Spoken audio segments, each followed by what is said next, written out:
Guys, it's me again. I just wanted to talk about the post May 1st predictions about the meta.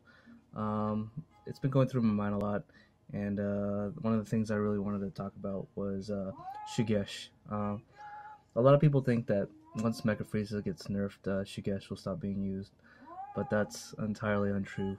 Um, Shugesh can be played with any yellow leader, and the best leader that can probably use it best coming May 1st is Captain Ginyu. Captain Ginyu was a leader that was popularly used back in set 1 to set 2 because he was able to self awaken and generate a lot of advantage early early on to the game. And he has a double strike ability, which gives him a +5, and also have Ginyu synergy, so using Ginyu is definitely a contender um, in the upcoming meta because of his self-awakening ability and being able to use Shigesh.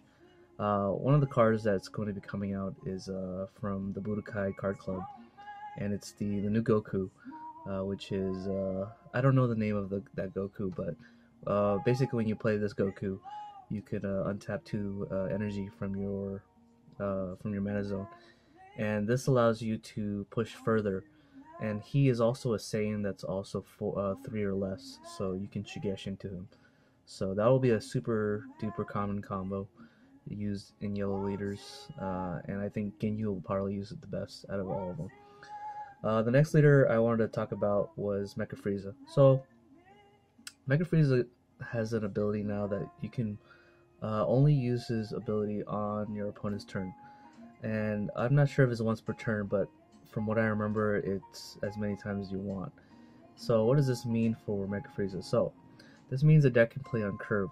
That deck, especially, you can play high drop cards on curve without worrying about dying next turn because you can use extra cards to save you, such as Crusher Ball, Cold Bloodlust, Sensu Bean, and Whis Coercion. Those are all very good defensive cards you can use to survive on the next turn.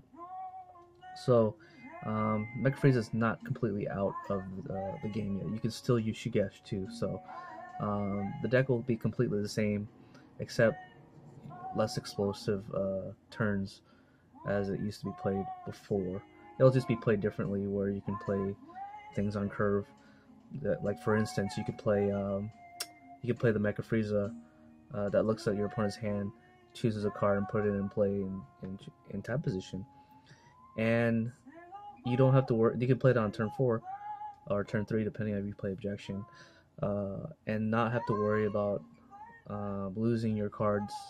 You can protect your board state basically using Cold Bloodlust, Crusher Ball, and any other defensive card to protect your board or protect your life.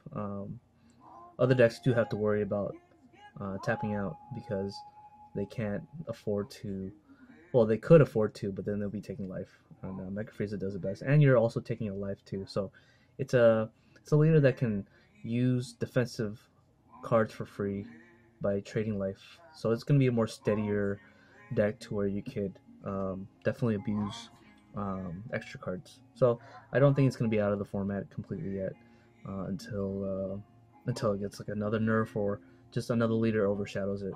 So for now, post May, it's going to be a pretty cool format, I think. You can definitely do a lot of things. Those are the 2 leaders I wanted to talk about for yellow. Now, the next leader I wanted to talk about was Pan. So a lot of people don't know about what Pan can do, unawaken and awaken. So she's one of those leaders where uh, if you can envision a scenario where you have 2 mana open for Pan, and she's unawakened, assuming. And if they attack and then you combo with double shot Vegeta to protect your life, you essentially at the end of the battle get to draw a card. This is assuming she's at 4 or 3 when you're doing this. So you draw a card, right, and you have a double shot Vegeta. That means if they swing with another guy, you can awaken, untap 2, and then combo another double shot Vegeta. So what does this mean uh, as a net gain? So this means you're drawing 2 cards, which you could have done anyways with any other leader. Um, had you awaken, you draw 2 cards.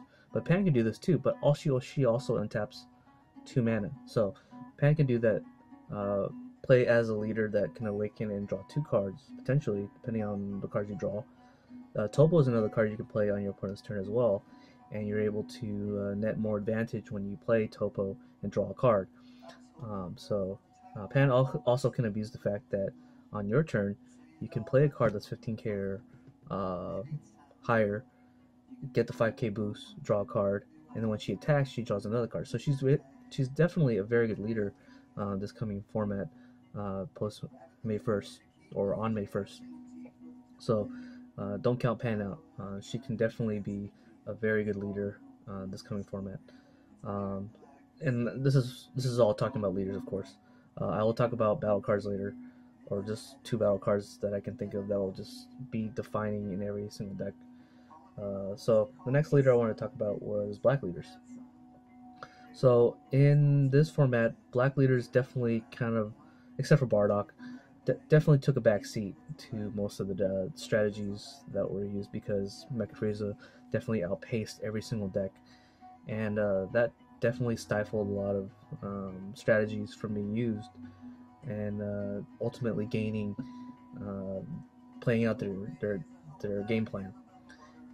So now that this is kind of eroded now, I believe the next best black leader, I think Bardock will have to take a back seat to the other 2 that we have currently, and we have Mira, and we have Xenotrunks.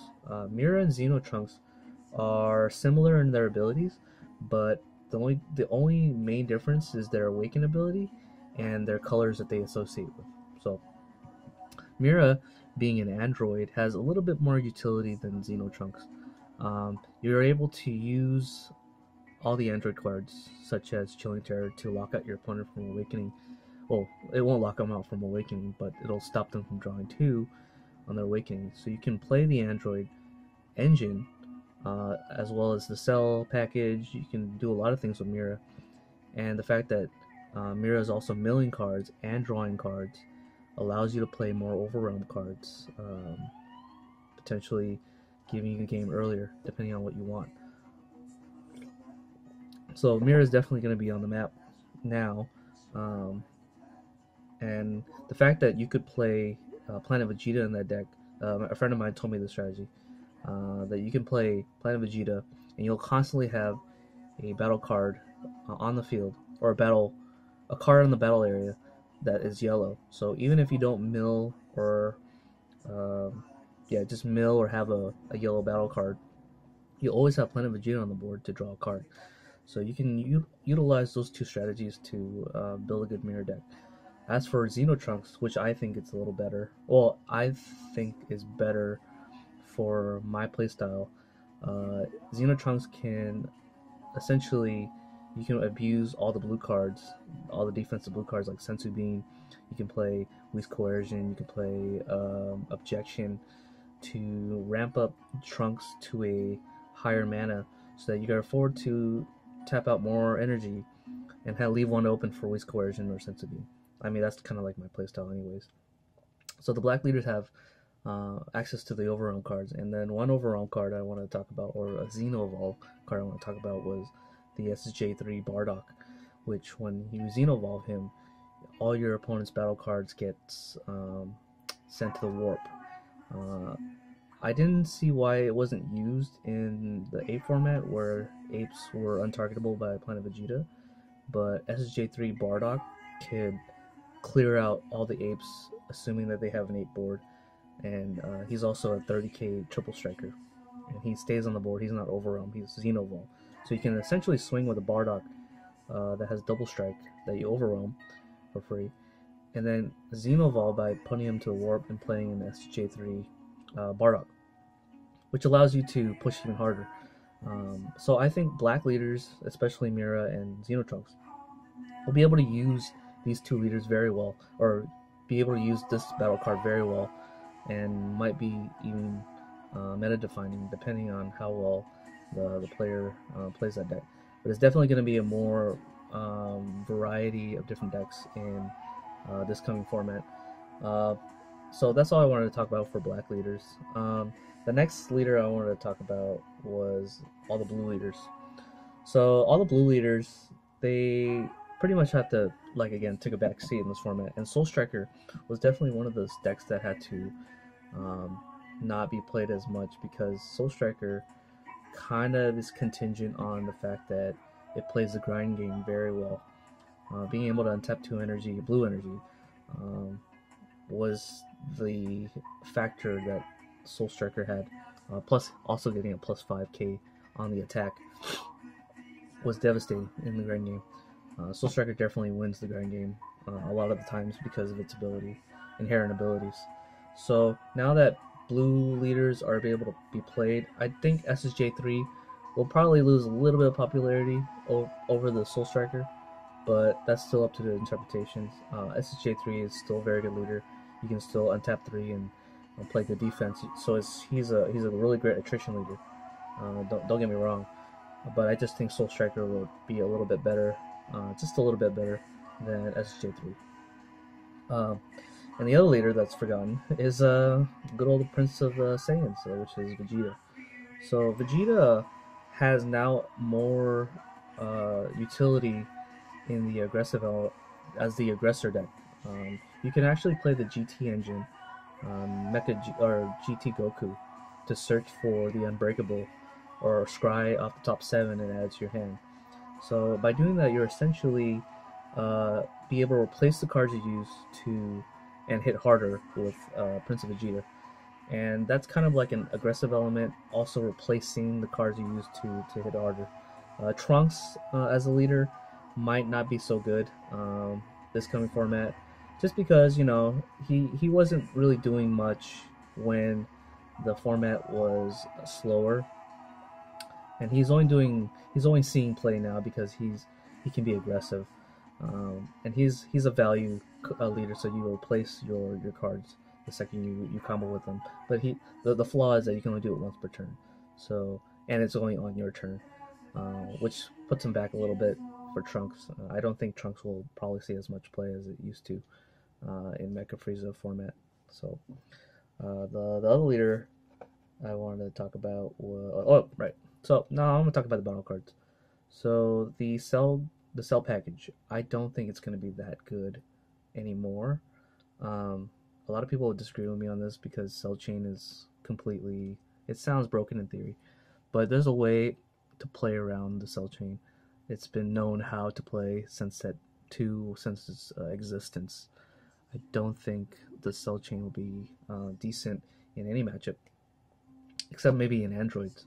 Android's going to be the best, but I found that decks that play the Cell package often draw into their 7 drops and their 5 drops very early for some reason, and it becomes a card that they almost always have to charge, and it becomes kind of a hindrance.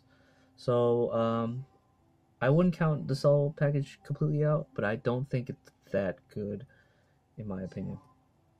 So the 2 other battle cards I want to talk about is Unbreakable Son Goku, which is the free combo card you can play. It's basically another super combo.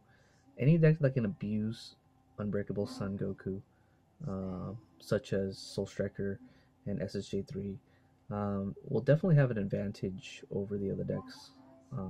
Just because super combos are one of those cards where you play them and you force your opponent to kind of like block it, or if they take the damage, that's great. But most of the time, awaken, assuming both the leaders are awakened, the super combo kind of makes the deck. The aggressor using the super combo often gains advantage over the ones using less. So I think that that card and any deck that can abuse it will honestly have the best opportunity at winning games. And then the last battle card was Fu Shrouded in Mystery. So before the tournament, before this format ended, I knew Mecha Frieza was going to get errata. I think a lot of people kind of figured that out, or just predicted that. So I think now Fu Shrouded in Mystery will be the next card. Will be battle card that will be abused in a lot of decks. A lot of people don't realize, but you play Fu, you win. You basically, it's a race to see who can play the Fu first. Yeah, I think so, anyways. Because locking out your opponent from being able to activate anything on your turn when you play Fu, and then their next turn, they cannot set up. I mean, except using the leader. Assuming the leader has a less, I mean, a subpar ability than their battle cards. They really can't do anything. They can't set up after you decimate their board and decimate their hand from swinging in really hard with Fu to kill their life. I don't think people realize how good of a card Fu Shrouded in Mystery is until it's abused. It's going to be another type of cancer we have to deal with, but it's not going to be impossible to deal with. Eventually, people are going to adapt and realize and play around Fu Shrouded in Mystery. I think that card's amazingly good, but we'll see. We'll see. This is all prediction. This is all my prediction based off of what I know from the card pool, and this is all what I think is going to happen from each of the five colors. Yeah, each of the five colors. Explosive Son Goku will still be used with yellow leaders. Saiyans will have a lot of synergy still, but it'll definitely be more fun, I think, to watch Dragon Ball card games because there's going to be more variety. Definitely that Cross World was able to offer in its initial release, except Frieza was just using those cards a little better than, or a lot better than all the other leaders. So those are the things I wanted to talk about for my prediction video. Nationals is going to come up. Tournament Power is going to come out. So it's going to be a lot of different strategies going to be used that I cannot predict because I don't know all the blue and green and yellow and black cards. Because SPRs or SRs kind of make the deck sometimes. So I'll hold off on the prediction on Tournament Power and how it affects the meta and how it affects Nationals coming up. I saw a post on Facebook saying that the Nationals was going to take place in Toronto, which was kind of weird considering that, well, it's not actually weird. I guess that is North America. So I guess whoever wins in North America gets represented for Worlds. I'm not entirely sure. This game is still new, so we don't know which or how it's going to develop for this game, the first ever Nationals ever. So that's all I wanted to talk about before I head out to school again. These are all in my head, so I just wanted to broadcast it. So have a good day, guys.